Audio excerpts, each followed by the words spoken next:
Sometime, sometime, sometimes இந்த 3 வேர்டுக்கும் என்ன டிஃப்ரென்ஸ்னு பார்க்கலாமா? சம்டைம் இது 2 வேர்டு இல்லையா? ஸோ சம்டைம் அப்படின்னா ஒரு பீரியட் ஆஃப் டைம் பற்றி பேசும்போது நம்ம இந்த சம் டைம் இதை நம்ம யூஸ் பண்ணணும். For example, it took some time to finish. இந்த வேலையை முடிக்கிறதுக்கு கொஞ்சம் நேரம் ஆகும். ஒரு பீரியட் ஆஃப் டைமை பற்றி நம்ம பேசுகிறோம் அப்படின்னா அந்த இடத்துல சம் டைம் இந்த வேர்டு தான் நம்ம யூஸ் பண்ணணும். நெக்ஸ்ட், சம் டைம் இது ஒரே வேர்டு. ஓகே, இது ரெண்டுத்துக்கும் டிஃப்ரென்ஸ் நல்லா தெரிஞ்சுக்கணும். 2 வேர்டு இருக்குது, சம் ப்ளஸ் டைம்.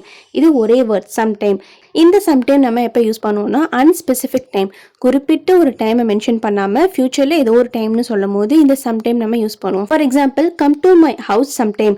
என்னோட வீட்டுக்கு எப்பயாச்சும் வா, நாளைக்கு வா, இல்லைனா நெக்ஸ்ட் வீக் வான்னு குறிப்பிட்டு சொல்லாமல் எப்பயாச்சும் வான்னு நம்ம சொல்லுவோம்ல. ஸோ அந்த இடத்துல நம்ம சம்டைம் இந்த வேர்ட் யூஸ் பண்ணலாம். Okay, next sometimes. இந்த சம்டைம் கூட நம்ம எஸ் ஆட் பண்ணுறோம். இந்த வேர்ட்கான மீனிங் என்னன்னா எப்பயாவது, அதாவது ஒகேஷனலி ஏதாவது ஒரு விஷயம் நடக்குது அப்படின்னா இந்த சம்டைம்ஸ் நம்ம யூஸ் பண்ணணும். For example, I sometimes go for a walk இந்த ஈவினிங். நான் எப்பயாச்சும் ஈவினிங்கில் வாக்கிங் போவேன் அப்படின்னு சொல்லும் போது இந்த சம்டைம்ஸ் நம்ம யூஸ் பண்ணணும். ஸோ இந்த 3 வேர்ட்கான டிஃப்ரென்ஸ் உங்களுக்கு புரிஞ்சிருக்கும் நம்புறேன். இப்போ ஸ்க்ரீனில் தெரியுற கொஷனுக்கு சம் டைம் வருமா, சம் டைம் வருமா, இல்லை சம்டைம்ஸ் வருமானு உங்களோட ஆன்சரை கமெண்ட்ல சொல்லுங்க.